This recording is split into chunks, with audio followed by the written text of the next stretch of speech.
max zones, moving zones, zones that bounce back. There's many types of zones we're all used to seeing, but there's one we don't get to see too often, and that's the mirror zone. A 4th to 5th zone that is close to identical to another one within the same session of play, simulating the same endgame, rotations, and giving squads a second chance to redeem themselves, or on the flip side, shatter under the pressure.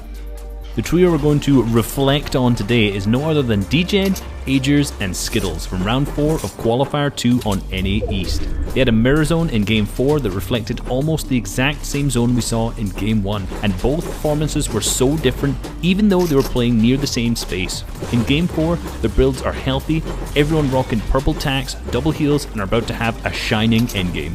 Even positionally, they're slightly north of the 4th zone on the dead side, so they have the god loadout with an easy rotation. Nothing can go wrong, right?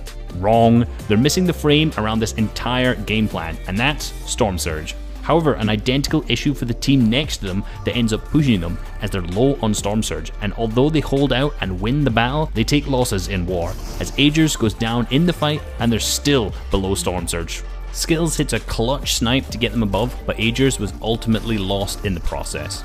5th zone pulls, and they are below Surge once again, and used up so many materials and builds just to survive to this point. Already a teammate down and running through their reserve, sand tunneling becomes the desperate strategy to salvage the game, but doesn't work out how they were hoping to, and they both go down.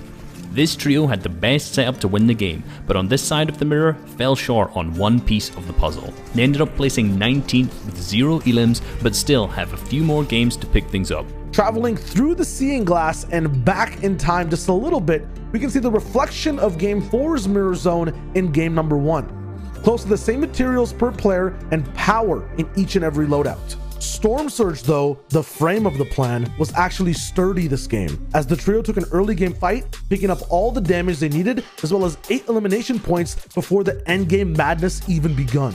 In this alternate reality, or should I say in game 1 compared to game 4, they have an easy, no stress time rotating to the 5th zone, and it was so easy and early that they ended up with height. I don't think you need the foresight to see where this one's going.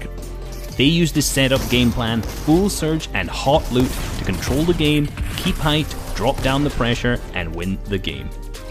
Even after starting the day off with a win and getting a mirror zone inside an important qualifier, things might not always be as they seem. It was Storm Surge this time, but there's so many variables pro teams have to take care of each game. No matter how similar they are, this also means there's something unique to watch in every game of Fortnite. FNCS is going to be jam-packed with even cooler patterns as the season goes on. So stay tuned. We got our eye on the rear view mirror of that battle bus. Beep beep.